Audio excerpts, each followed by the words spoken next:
ہوا تھا، لیکن یہ میرے گھر کے اندر ایسا نہیں ہو سکتا۔ جب میرے مصطفیٰ نے فرما دیا ہے تو یقیناً اس کا جواب آپ کو اپنی آنکھوں سے دیکھنا پڑے گا، اپنی زندگی کے اندر تم دیکھو گے کہ کس طرح حالات۔ میرے مصطفیٰ کریم علیہ الصلوۃ والسلام نے فرمایا 6 چیزوں کی تم مجھے ضمانت دو تو میں تمہیں جنت کی ضمانت دیتا ہوں۔ ذرا بولو سبحان اللہ۔ 6 چیزوں کی ضمانت، اور اس میں 2 چیزیں صرف میرے اس موضوع کے ریلیٹڈ ہیں۔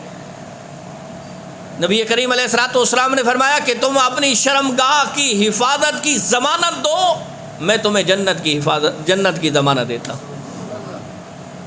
کہ تم میرے ساتھ وعدہ کر لو، اور یہ صرف اس دور کے صحابہ کے دور کی بات نہیں ہے، یہ صرف اہل بیت کے دور کی بات نہیں ہے، یہ رہتی دنیا تک ہے کہ جو میرے مصطفیٰ کے ساتھ وعدہ نبھاتا ہے کل قیامت کے دن میرے مصطفیٰ بھی وعدہ نبھائیں گے۔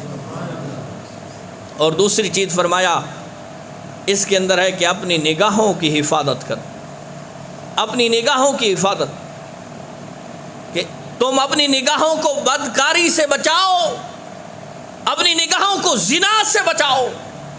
عرض کی گئی جی یا رسول اللہ آنکھ کا زنا؟ فرمایا غیر محرم کو دیکھنا یہ آنکھ کا زنا ہے، اپنی آنکھوں کی حفاظت کر۔ اور جس طرح ایک اور روایت کے اندر آتا ہے نا میرے مصطفیٰ کے، ویسے نبی کریم علیہ الصلوۃ والسلام کے اگر آپ فرامین پڑھتے جائیں آپ حیران ہوتے جائیں گے کہ چھوٹے سے لفظ ہیں لیکن پوری کائنات کو سمو کے رکھ دیا گیا۔ میرے مصطفیٰ فرماتے ہیں کہ وہ مومن ہے جو کچھ اپنے لیے پسند کرتا ہے وہی اپنے مسلمان مرد کے لیے پسند کرتا ہے، اپنے مسلمان بھائی کے لیے پسند کرتا ہے۔ تو جو میں چاہتا ہوں کہ میری عزت کوئی برباد نہ کرے، اب میرے اوپر بھی لازم ہے کہ میں کسی کی عزت برباد نہ کروں۔ میں چاہتا ہوں کہ میری گھر کی عورتیں محفوظ ہوں، تو اب میرے لیے بھی یہ لازم ہے کہ میں کسی اور گھر کی عزتوں کو بھی محفوظ رکھوں۔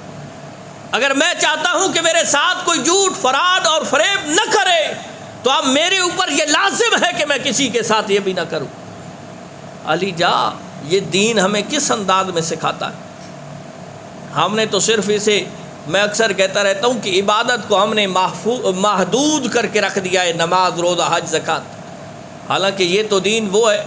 نبی کریم علیہ الصلوۃ والسلام کی زندگی کے بارے میں قرآن خود کہتا ہے لَقَدْ كَانَ لَكُمْ فِي رَسُولِ اللَّهِ أُسْوَةٌ حَسَنَةٌ، کہ یہ میرے مصطفیٰ کی زندگی ہے، جس لمحے بھی، جس رستے پہ بھی، جس مقام اور جس جگہ پہ بھی اگر تم رہنمائی چاہتے ہو تو میرے حبیب کی زندگی کو دیکھ لو۔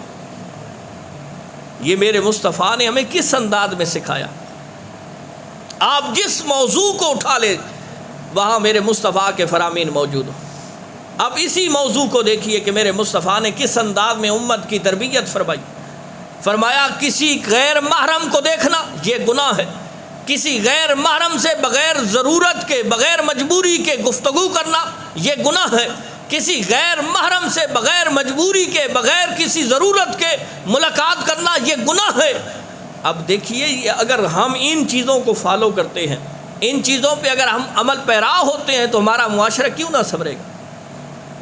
میرے مصطفیٰ نے تو ہمیں سنوارنے کے لیے کیا کچھ نہیں فرما دیا، لیکن ہم ہیں، میں نے پہلے کہہ دیا ہے نا ابتدا کے اندر کہ ہمارے جو رستے ہیں ہم متعین کرتے ہیں فلمیں اور ڈرامے دیکھ دیکھ کے، جس طرح اور یہ بے حیائی اور بد اخلاقی ہمارے گھروں کے اندر کس طرح سرایت کر گئی ہے۔ جس طرح آج ہمارے ماحول کے اندر دیکھیں، میں نے بڑے پڑھے لکھے صوفی گھرانوں کے اندر دیکھا ہے، ان کو کوئی معیوب ہی نہیں سمجھا جاتا، بلکہ لوگ پوچھ رہے ہوتے ہیں آج کل کون سا ڈرامہ چل رہا ہے، اور اسی وجہ سے وہاں انہوں نے سکھایا کہ کس انداز میں اس معاشرے کو بگاڑنا ہے۔ یہ عشق مشوقیاں، یہ بربادیاں، یہ سارے ہمارے فلمی ڈراموں کے اندر دکھائی جا رہی، اور صوفی صاحب بھی بیٹھے ہیں ساتھ میں، کیا کہیں گے، انٹرٹینمنٹ ہو رہی ہے، تھوڑی سی محظوظ ہو رہے ہیں، پھر وہ تھوڑا سا جو محظوظ ہونا ہے وہ تمہیں برباد کر دے گا۔ اور پھر یہ نسل نوجوانی کے اندر تو ویسے بھی پتہ نہیں چلتا کہ بندہ کیا کر رہا ہے۔ اسی نوجوانی نے کتنے گھروں کو برباد کیا، کتنے خاندانوں کو برباد کر کے رکھ دیا ہے۔ اسی سے قتل و غارت شروع ہوتی ہے. کتنے قتل و غارت ہو چکی ہے، اور خصوصاً ہمارے میاں والی کے اندر بعض مرتبہ بدگمانی بھی ہوتی ہے، غلط فہمی بھی ہوتی ہے، لیکن اگر حقیقت دیکھیں تو ان میں بعض چیزیں انسان مجبوری کے تحت کرتا ہے. یہ جو دنیا کی جھوٹی عزت ہے اس کو بچانے کی خاطر کرتا ہے. تو علی جا عشق صرف ہے تو میرے مصطفیٰ سے، اور وہ بھی جھوٹا نہیں. ہمارے ہاں تو ہر چیز میں ملاوٹ آ چکی ہے.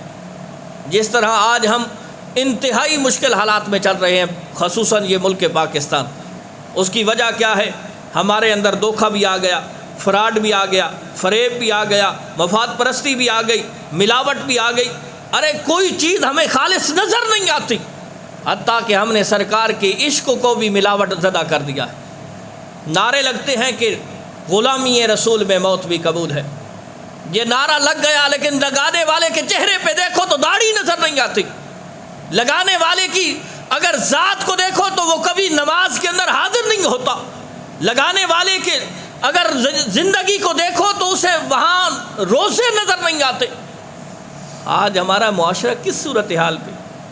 ہم نے ہر چیز کو مکس اپ کر دیا، اور ہمارا ذہن کیا ہے کہ جو ہی ہم مریں گے، مرتے دم ہی ہم جنت پہنچ جائیں گے. عالیجہ کبھی ہاں سرکار کی شفاعت کا کوئی منکر نہیں. میرے مصطفیٰ چاہیں اللہ کی بارگاہ میں شفاعت کریں، میرا رب چاہے بخش دیتا ہے، اور فضل اس کے فضل سے ہر ایک نے بخشنا ہے. لیکن جو اس نے قاعدہ قانون دیا ہے، جو اس نے ضوابط بنائے ہیں، اس سے ہم کتنے ہٹے ہوئے. مساجد ویران ہیں، مدارس ویران ہیں، اور عزتیں پامال ہو رہی ہیں. اور تو اور ہمارے رستوں کی حالت کیا ہے؟ نبی کریم علیہ الصلوۃ والسلام کی ایک حدیث پاک ہے، میرے مصطفیٰ فرماتے ہیں کہ کوئی بندہ رستے سے اگر کوئی تکلیف دہ چیز اٹھاتا ہے، اللہ رب العزت کی ہاں وہ نیکی ایسی قبول ہوتی ہے کہ اس نیکی کے بدلے میں مولا پاک اسے جنت عطا فرما دیتا ہے. آج ہمارا حال کیا ہے؟ نبی کریم علیہ الصلوۃ والسلام کی ایک اور روایت بھی ہے، میرے مصطفیٰ فرماتے ہیں کہ اپنے راہوں کو، یہ جو رستے ہیں انہیں کشادہ رہنے دو، انہیں تنگ نہ کرو. آج میں اور آپ کس ایک انچ کے لیے، بلکہ ایک انچ زمین کے لیے بھائی بھائی سے لڑ رہا ہے. اسی وجہ سے منہ سوزیاں ہو چکی ہیں، آپس میں بول چال ختم ہو گیا ہے. کیا وجہ جی؟ 1 فٹ زمین کا مسئلہ ہے. یا پھر سرکاری زمین کو لوگ اتنی کوشش کرتے ہیں، جو بھی آتا ہے سب سے پہلے کوشش کرتا ہے کہ میں قبضہ کر. علی جا یہ زندگی گزر جانی ہے. میں نے شاید آپ کو پہلے بھی ایک واقعہ آپ کی سماعتوں کے نظر کیا ہو کہ 4 بادشاہ ایسے گزرے ہیں کہ جنہوں نے پوری دنیا پہ بادشاہت کی ہے. 2 مسلمان ہیں اور 2 غیر مسلم. ان میں سے ایک سکندر ذوالقرنین ہے. سکندر ذوالقرنین کے جو پوری دنیا کا بادشاہ. اب سمجھیے ہمارے شہر کا اگر کوئی بڑا ہو، ذمہ دار ہو، جاگیردار ہو، تو آپ سمجھیے اس کے پاس کتنی دولت ہوتی ہے. پھر ضلع کا جاگیردار، پھر پنجاب کا، پھر پاکستان کا جو نامی گرامی بزنس مین ہو، جاگیردار ہو، بڑا ہو، آپ اس کی دولت کا حساب نہیں لگا سکتے. لیکن ایک ایسا بندہ جو پوری دنیا کا بادشاہ ہو، اس کی دولت کا کیا عالم ہو. لیکن وہ قریب الموت جب ہوا نا، تو اس نے اپنے اولاد کو، اپنے مصاحبین کو، وزراء کو بلایا اور وصیتیں نصیحتیں کرنی شروع کر دی. اور ایک وصیت کی جس کو وہ لوگ بڑی عجیب سمجھ رہے تھے. اور وصیت کیا تھی کہ جب میں مر جاؤں مجھے غسل دینے کے بعد جب کفن پہناؤ، اور جب عوام کے سامنے میری بیعت کو رکھنا تو میرے ہاتھ کفن سے باہر رکھنا. اب بڑے حیرانگی کی بات ہے کہ بادشاہ سلامت آپ کو ہم تدفین کے لیے لے کے جا رہی ہیں، دفن کرنے کے لیے، اور آپ کا حکم ہے، وصیت ہے کہ ہاتھوں کو باہر رکھنا. وجہ کیا ہے؟ اس کی ریزن کیا ہو سکتی ہے؟ حکمت کیا ہو سکتی ہے؟ تو اس نے جو جملہ کہا تھا، آج میں اور آپ اس جملے پہ کبھی غور تو کریں، اس جملے کو اپنی دل کی تختی پہ لکھ کے لے جائیں. وہ جملے کیا تھے؟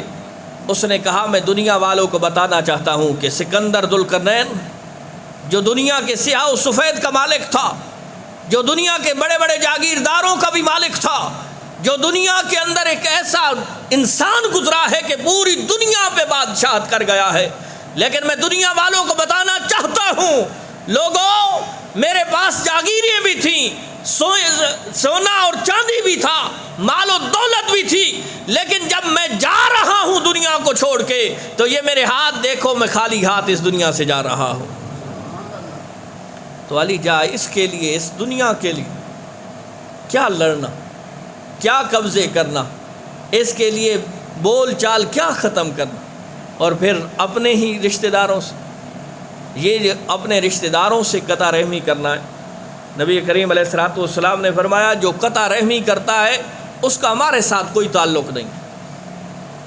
تو علی جا رب کی بارگاہ کے اندر عاجزانہ فقیرانہ دعا ہے کہ مالک کریم ہمیں تا حیات نبی کریم علیہ الصلوۃ والسلام کی شریعت کی پاسداری کرنے کی توفیق عطا فرمائے، خصوصاً ایسی بیماریاں کہ جس کی وجہ سے ہمارا معاشرہ روز بروز اخلاقی بیماری کے اندر مبتلا ہوتا جا رہا ہے، مولا ایسی بیماریوں سے ہمیں نجات عطا فرمائے۔ مولا کریم ہمارے معاشرے کو پھر نظام مصطفیٰ کے نفاذ کا متحمل بنائے۔ سبحان ربک رب العزت عما یصفون وسلام علی المرسلین والحمد للہ رب العالمین۔